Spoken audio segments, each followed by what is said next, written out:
शं नो मित्रः शं वरुणः शं नो भवत्वर्यमा शं न इन्द्रो बृहस्पतिः शं नो विष्णुरुक्रमः नमो ब्रह्मणे नमस्ते वायो त्वमेव प्रत्यक्षं ब्रह्मासि त्वमेव प्रत्यक्षं ब्रह्म वदिष्यामि ऋतं वदिष्यामि सत्यं वदिष्यामि तन्मामवतु तद्वक्तारमवतु अवतु माम् अवतु वक्तारम् ॐ शान्ति शान्ति शान्तिः ॐ सहनाववतु सहनौ भुनक्तु सह वीर्यं करवावहै तेजस्विनावधीतमस्तु मा विद्विषावहै ॐ शान्ति शान्ति शान्तिः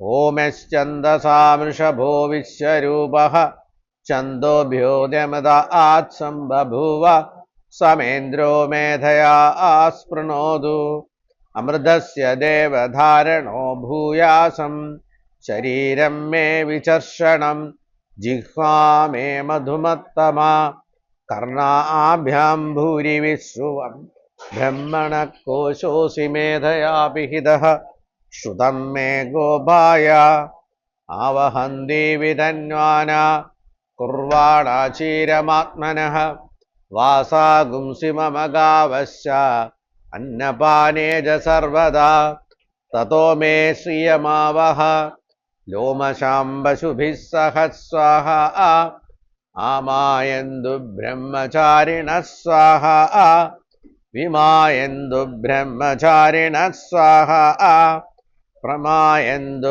ब्रह्मचारिणः स्वाहा दमायन्तु ब्रह्मचारिणः स्वाहा शमायन्तु ब्रह्मचारिणः स्वाहा यशोजने सानि स्वाहा श्रेयान्वस्य शोसानि स्वाहा तन्द्वाभगप्रविशानि स्वाहा समाभगप्रविश स्वाहा तस्मिन् सहस्रशाखे दिवगाहुन्दैमृजे स्वाहा यथा प्रवदायन्ति यथा मासा अहर्जरम् एवं मां ब्रह्मचारिणः दादरायन्तु सर्वतः स्वाहा प्रतिवेशोऽसि प्रमापाहि प्रमापद्यः स्वाहा ॐ शान्ति शान्ति शान्तिः ॐ अहं वृक्षस्य रेरिव कीर्तिपृष्ठं गिरेरिव ऊर्ध्वक्त्रो वाजनीवः समुदमस्मि द्रविणगं सवर्चसं सुमेधामुदोक्षितः इति त्रिशङ्गोर्वेदानुवचनम् ॐ शान्ति शान्ति शान्तिः ॐ पूर्णमद पूर्णमिदं पूर्णात् पूर्णमुदच्यते पूर्णस्य पूर्णमादाय पूर्णमेवावशिष्यते ॐ शान्ति शान्ति शान्तिः ओमाप्यायन्तु ममाङ्गानि वाक्प्राणश्चक्षुः श्रोत्रमथो बलमिन्द्रियाणि च सर्वाणि सर्वं ब्रह्म उपनिषदम् माहं ब्रह्म निराकुर्यात् मा ब्रह्म निराकरोत् अनिराकरणमस्तु निराकरणं मे अस्तु तदात्मनि निरतेय उपनिषत्सु धर्मास्ते मयि सन्तु ते मयि सन्तु ॐ शान्ति शान्ति शान्तिः ॐ वाक्मे मनसि प्रतिष्ठिता मनो मे वाचि प्रतिष्ठिता आविराविर्वयेदि वेदस्य माणिस्तः श्रुतं मे मा प्रहासीरनेनाधीतेन होरात्रान् सन्ददामि ऋतं वदिष्यामि सत्यं वदिष्यामि तन्मामवतु तद्वक्तारमवतु अवतु माम् अवतु वक्तारम् ॐ शान्ति शान्ति शान्तिः ഓം ഭദ്രം നോപി വാദയമനഃ. ഓം ശാന്തി ശാന്തി ശാന്തി. ഓം ഭദ്രം കർണേഭിः ശൃണുയാമദ്ദേവാः. ഭദ്രം പശ്യേമാക്ഷഭിര്യജത്രാः. സ്ഥിരൈരംഗൈः സുഷ്ഠുവാഗുംസസ്തനുഭിः. വ്യശേമ ദേവഹിതം യദായുः. സ്വസ്തി ന ഇന്ദ്രോ വൃദ്ധശ്രവാः. സ്വസ്തി ന പൂഷാ വിശ്വവേദാः. സ്വസ്തി നസ്താക്ഷ്യോ അരിഷ്ടനേമിः. സ്വസ്തി നോ ബൃഹസ്പതിർദധാതു. ഓം ശാന്തി ശാന്തി ശാന്തി. ഓം യോ ബ്രഹ്മാണം വിദദാതി പൂർവം യോ വൈ വേദാംശ്ച പ്രഹിണോതി തസ്മൈ തം ഹദേവമാത്മബുദ്ധിപ്രകാശം മുമുക്ഷുർവൈ ശരണമഹം പ്രപദ്യേ. ഓം ശാന്തി ശാന്തി ശാന്തി. ഓം നമോ ബ്രഹ്മാദിഭ്യോ ബ്രഹ്മവിദ്യാസമ്പ്രദായകർത്തൃഭ്യോ വംശഋഷിഭ്യോ മഹദ്ഭ്യോ നമോ ഗുരുഭ്യഃ. സർവോപപ്ലവരഹിതഃ പ്രജ്ഞാനഘനഃ പ്രത്യഗർദ്ധോ ബ്രഹ്മൈവാഹമസ്മി. ഓം ശ്രുതിസ്മൃതിപുരാണാനാം നമാമി ഭഗവത്പാദം ശങ്കരം ലോകശങ്കരം. ശങ്കരം ശങ്കരാചാര്യം കേശവം ബാദരായണം. സൂത്രഭാഷ്യകൃതൗ വന്ദേ ഈശ്വരോ ഗുരുരാത്മേതി മൂർത്തിഭേദവിഭാഗിനേ. വ്യോമവദ്വ്യാപ്തദേഹായ ദക്ഷിണാമൂർത്തയേ നമഃ. ഓം ശാന്തി ശാന്തി ശാന്തി.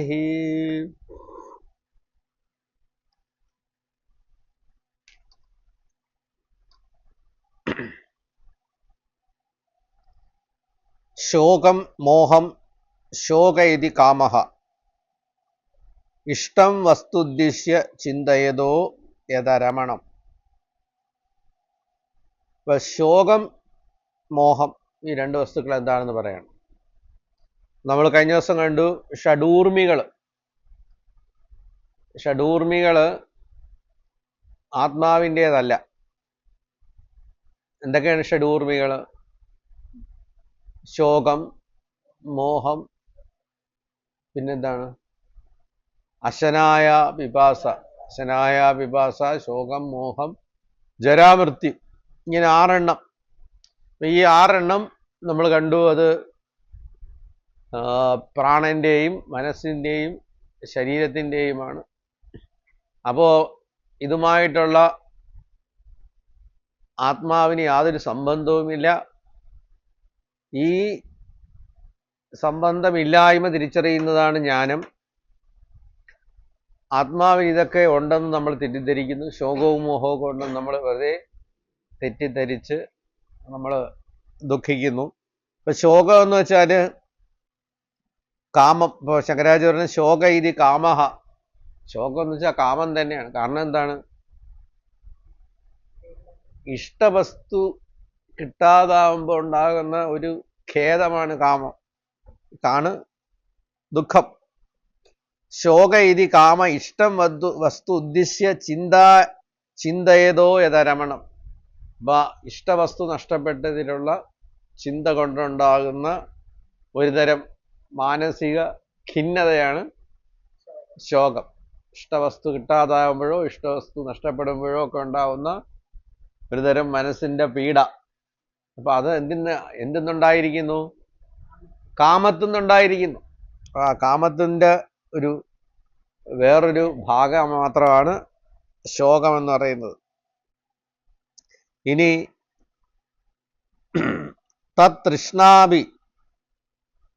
തൃഷ്ണാഭിഭൂതസ്യ കാമബീജം. അപ്പൊ തൃഷ്ണയുടെ കാമബീജം എന്ന് പറയുന്നത് ഈ ശോകമാണ്. ഇതിനെല്ലാം കാരണമായിരിക്കുന്നത്. അപ്പോ കാമത്തിൽ നിന്ന്, തൃഷ്ണയിൽ നിന്ന് കാമം ഉണ്ടാവും. കാമത്തിൽ നിന്ന് ശോകം ഉണ്ടാവും.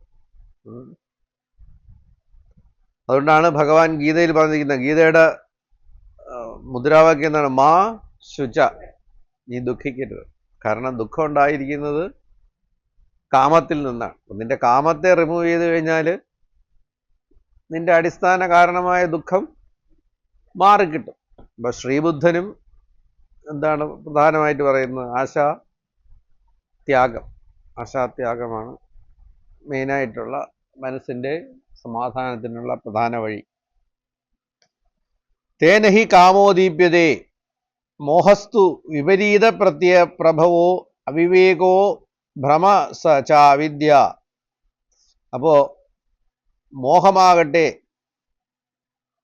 വിപരീത പ്രതീതിയിൽ നിന്നുണ്ടാകുന്ന ഒരു ഭ്രമമാണ്. വിപരീത പ്രതീതി, അതായത് ഒന്നിനെ മറ്റൊന്നായിട്ട് തെറ്റിദ്ധരിച്ചിട്ട് ഉണ്ടാക്കുന്ന ഒരു ഭ്രമമാണ് മോഹം. ഇന്ന വസ്തുവിൽ എൻ്റെ സുഖം കിട്ടും എന്ന് വെച്ച് എന്ത് ചെയ്യുന്നു?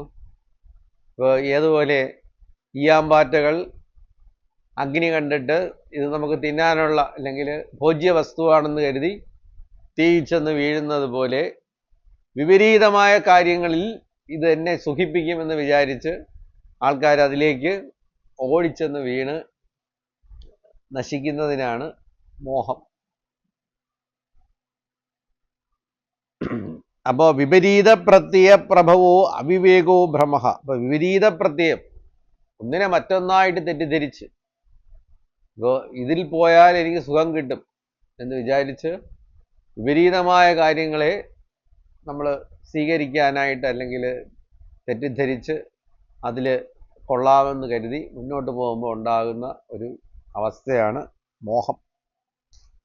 അവിദ്യ, അത് തന്നെയാണ് അവിദ്യ. അപ്പോൾ അവിദ്യ നമ്മൾ പഠിക്കുന്നതെല്ലാം എന്തിനു വേണ്ടിയാണ്? അവിദ്യാനാശത്തിനും വിദ്യാപ്രാപ്തിക്കുമാണ്, വേറൊന്നിനും വേണ്ടിയല്ല. എപ്പോഴാണോ നമ്മുടെ ആത്മാവൊക്കെ ആത്മലബ്ധമാണ്. എനിക്ക് ആത്മാവില്ല എന്ന് പറയുന്നത് എന്താണ്? മൂഢത്തരമല്ലേ? അപ്പൊ ആത്മാവിനെ ലഭിക്കാൻ വേണ്ടിയാണ് നമ്മളിത് ചെയ്യുന്നതെന്ന് പറഞ്ഞാൽ അത് ശരിയല്ല. ആത്മാവ് എല്ലാവർക്കും പ്രാപ്തമാണ്, നിത്യപ്രാപ്തമാണ്. ആത്മാവ് നഷ്ടപ്പെട്ടവരായിട്ട് ആരും തന്നെ ഇല്ല. സർവ്വജീവികൾക്കും ആത്മാവുണ്ട്. അപ്പൊ ആത്മാവിനെ ലഭിക്കാൻ വേണ്ടിയല്ല നമ്മൾ ചെയ്യുന്നത്. നമ്മൾ ചെയ്യുന്നതിന് വേണ്ടിയാണ്? അവിദ്യാനാശത്തിന് വേണ്ടിയാണ്. അപ്പോൾ നമുക്ക് ആത്മാവ് നഷ്ടപ്പെട്ടിരിക്കുന്നു, അല്ലെങ്കിൽ ആത്മാവിനെ ഞാൻ അറിയുന്നില്ല, അല്ലെങ്കിൽ ആത്മാവ് എനിക്ക് ലഭിച്ചിട്ടില്ല എന്നുള്ള ആ അജ്ഞാനത്തെ മാറ്റുന്നതിന് വേണ്ടി മാത്രമാണ് നമ്മൾ ശ്രമിക്കുന്നത്. ആ അവിദ്യാനാശം അതെന്താണ്? സർവസ്യ അനർത്ഥസ്യ പ്രസവബീജം. സർവ അനർത്ഥങ്ങൾക്കും പ്രസവബീജം. സർവ അനർത്ഥങ്ങളും ഉണ്ടാക്കുന്നത് ഈ അവിദ്യയാണ്. തൗ മനോധികരണവും, അതിൻ്റെ അധികരണം മനസ്സാണ്. മനസ്സിൻ്റെ അടിസ്ഥാനപ്പെടുത്തിയാണ് ഇത് ഏതിരിക്കുന്നത്? ശോകവും മോഹവും ഇരിക്കുന്നത്. മനസ്സാണ് അതിൻ്റെ അധികരണം. മനസ്സിനെ ബേസ് ചെയ്താണ് ഇരിക്കുന്നത്. അപ്പോൾ നമ്മുടെ കാമക്രോധങ്ങളെല്ലാം എവിടെ ഇരിക്കുന്നു? മനസ്സിരിക്കുന്നു. ഇപ്പോൾ ആൾക്കാരുടെ സ്നേഹവും വെറുപ്പും ഒക്കെ എവിടെ ഇരിക്കുന്നു? മനസ്സിൽ തന്നെയാണ് ഇരിക്കുന്നത്. അപ്പോൾ സ്നേഹത്തിനും വെറുപ്പിനും എല്ലാം അധികരണം എന്താണ്? മനസ്സാണ്. മനസ്സാണ് അതിൻ്റെ അധികരണം. മനസ്സിൽ ചെറിയൊരു നമുക്ക് ഈ മായ്ച്ചു കളയാനായിട്ടുള്ള ഈ ഡെസ്കിലൊക്കെ വായിക്കുന്ന ഒരു സാധനമല്ലേ? ഡെസ്കിലല്ല, നമ്മുടെ ഈ ബ്ലാക്ക് ബോർഡിൽ ഡസ്റ്റർ. അതുപോലെ തന്നെ നമ്മളിപ്പോൾ എന്താണ് നീല മഷിയിട്ടൊക്കെ മാർക്കർ ഇങ്ങിട്ട് എഴുതിയാലും മായ്ക്കുന്ന ഡസ്റ്റേഴ്സ് ഉണ്ട്. അപ്പം അതുപോലത്തെ മനസ്സിനെ ക്ലീൻ ചെയ്യുന്ന ഡസ്റ്റർ ഉണ്ടാണെങ്കിൽ വളരെ എളുപ്പമാണ്. ആത്മജ്ഞാനത്തിന് വളരെ എളുപ്പമാണ്. ഒരു ഡസ്റ്റർ ഉണ്ടെങ്കിൽ മനസ്സിനെ കംപ്ലീറ്റ് ഒന്ന് തുടച്ചെടുക്കാമെങ്കിൽ ആത്മജ്ഞാനം വളരെ എളുപ്പമായിരിക്കും. കാരണം ചിത്തശുദ്ധിയാണ് ഇതിനൊരു കാരണമായി പറയുന്നത്. ചിത്തശുദ്ധി ഉണ്ടെങ്കിൽ വളരെ പെട്ടെന്ന് തന്നെ ഈ ജ്ഞാനത്തിലേക്ക് മുന്നേറാനായിട്ട് കഴിയും. പലർക്കും തടസ്സമായിട്ട് നിൽക്കുന്നത് ഈ ചിത്തത്തിൻ്റെ അശുദ്ധിയാണ്. അപ്പോൾ ഈ കാമക്രോധാദികൾക്ക് അധികരണമായിട്ടിരിക്കുന്നത് മനസ്സാണ്. ശോകമോഹാദികൾക്കും അധികരണമായിരിക്കുന്നത് മനസ്സാണ്. അപ്പോൾ അവിദ്യയ്ക്കും അധികരണമായിരിക്കുന്നത് മനസ്സാണ്. അപ്പം അതുകൊണ്ട് നമ്മൾ ഈ ശ്രവണ മനനാദികൾ ചെയ്ത് മനസ്സിൽ ഈ അവിദ്യയെ നീക്കുമ്പോൾ അടിയിലിരിക്കുന്ന ആത്മാവ് സ്വതസിദ്ധമായിട്ട് പ്രകാശിക്കും. പ്രത്യേകിച്ച് ആത്മാവിനെ പ്രകാശിക്കാനായിട്ട് പിന്നെ ഒന്നും തന്നെ ചെയ്യേണ്ട വിഷയം. അവിദ്യയെ നീക്കിക്കഴിഞ്ഞാൽ വിദ്യ സ്വയം ആത്മാവിനെ പ്രകാശിപ്പിക്കും. കാരണം ആത്മാവ് സ്വയം പ്രകാശമാണ്. തഥാ ശരീരാധികരണവും ജരാമൃത്യും ചാത്യേതി. തഥാ ശരീരാധികരണവും ജരാമൃത്യും ചാത്യേതി. ഇനി ശരീര അധികരണമായിട്ടുണ്ടാവുന്ന സാധനങ്ങളാണ് ജരയും മൃത്യുവും. ജരേതി കാര്യകരണ സംഘാത വിപരിണാമോ വലിതാദിലിംഗ. അപ്പോ എന്താണ് ജര? ജര ഈ ശരീരാദി സംഘാതത്തിന്റെ വിപരിണാമം. നന്നായിട്ടിരിക്കുന്ന ശരീരാദി സംഘം എന്ത് ചെയ്യുന്നു? വേറൊരു രീതിയിലേക്കൊന്ന് മാറുന്നു. ഇപ്പോ മുഖമൊക്കെ നല്ല തിളങ്ങിക്കൊണ്ടിരിക്കുന്ന മുഖമൊക്കെ എന്ത് ചെയ്യുന്നു? കുറച്ച് റിങ്കിൾസ് വരുന്നു. അപ്പൊ അതിന് അത് വിപരിണാമം സംഭവിക്കുന്നു. വേറൊരു തരത്തിലേക്ക് അത് മാറുന്നു. ഒരു ജര. ഇപ്പൊ നമുക്ക് തന്നെ ഈ പച്ച തേങ്ങയായിരിക്കുമ്പോൾ അത് അതിന് നല്ല പച്ചയായിട്ട് ഇങ്ങനെ ഇരിക്കത്തില്ലേ? ആ തേങ്ങ തന്നെ കുറച്ച് 2 മാസം വെയിലത്തിട്ടിരുന്നാൽ എന്ത് പറ്റും? അതിൻ്റെ തോടൊക്കെ ഉണങ്ങി കുറച്ച് വെള്ളമൊക്കെ പറ്റി ചുരുങ്ങുമില്ലേ? ആ തോട് തന്നെ തൊണ്ടൊക്കെ തന്നെ ചുരുങ്ങി വരത്തില്ലേ? അപ്പം അതുപോലെ അത് വിപരിണാമമാണ്. തേങ്ങയുടെ വിപരിണാമം സംഭവിക്കുന്നത് പോലെ തന്നെ ഈ ശരീരവും ജഡമാണ്. ജഡത്തിന് എന്ത് സംഭവിക്കും? വിപരിണാമം സംഭവിക്കും. അത് സ്വാഭാവികം. അപ്പം അതിൽ നമുക്കൊരു വിപരിണാമവും സംഭവിക്കുന്നില്ല. ആത്മാവിന് ഒരു വിപരിണാമവും സംഭവിക്കുന്നില്ല. ആത്മാവിന് ഒരു ദോഷവും സംഭവിക്കുന്നില്ല. അപ്പൊ ഈ ശരീരത്തിന് വിപരിണാമം സംഭവിക്കുമ്പോൾ നമ്മൾ എന്ത് ചെയ്യുന്നു? എനിക്ക് എന്തോ വിപരിണാമം സംഭവിച്ചു, എനിക്കെന്തോ എൻ്റെ വയസ്സായി എന്ന് നമ്മൾ സ്വയം തെറ്റിദ്ധരിക്കും. നമുക്ക് വയസ്സാവുന്ന പ്രശ്നമേ ഉദിക്കുന്നില്ല. കാരണം നമുക്കൊരു വിപരിണാമവും സംഭവിക്കുന്നില്ല. ആത്മാവിന് ഒരു വിപരിണാമവും പറ്റത്തില്ല. മൃത്യുരിതി തത് വിച്ഛേദോ വിപരിണാമോ അവസാനഃ തൗ ജരാമൃത്യു ശരീരാധികരണവും അത്യേതി.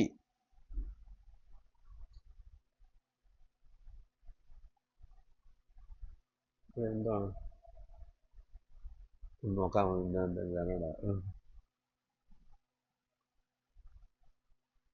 അപ്പോ ഇതിന് അധികരണം എന്താണ്?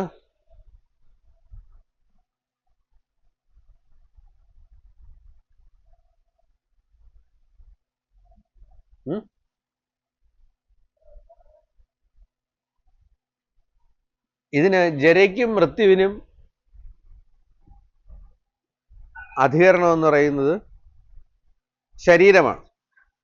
അപ്പം ശോകത്തിനും മോഹത്തിനും അധികരണം മനസ്സെന്ന് പറയുന്നത് പോലെ ജരയ്ക്കും മൃത്യുവിനും അധികരണം ശരീരമാണ്. ഒരു സാധനം കൊണ്ട് മറ്റേ പൊങ്കാലയ്ക്ക് കൊണ്ടുവന്നായിരിക്കും അല്ലേ?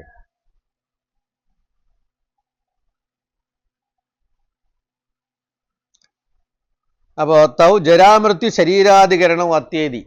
അപ്പോ ശരീരമാകുന്ന അധികരണമാണ് ഈ ജരയ്ക്കും മൃത്യുവിനുള്ളത്. മൃത്യു എന്ന് വെച്ചാൽ അതിന്റെ വിച്ഛേദം. ഈ വിപരീണമം സംഭവിക്കുന്ന സാധനത്തിന് ഒരു വിച്ഛേദം സംഭവിക്കുന്നു. അപ്പൊ അത് മൃത്യു. രണ്ടും ശരീരമാകുന്ന അധികരണത്തോട് കൂടിയത്. ആത്മാവ് രണ്ടിനും അത്യേതി, രണ്ടിനെ എന്ത് ചെയ്തിരിക്കുന്നു? അതിക്രമിച്ചിരിക്കുന്നു. ആത്മാവിന് വിപരിണാമവും ഇല്ല. അജിതാബാ കേറുവാ.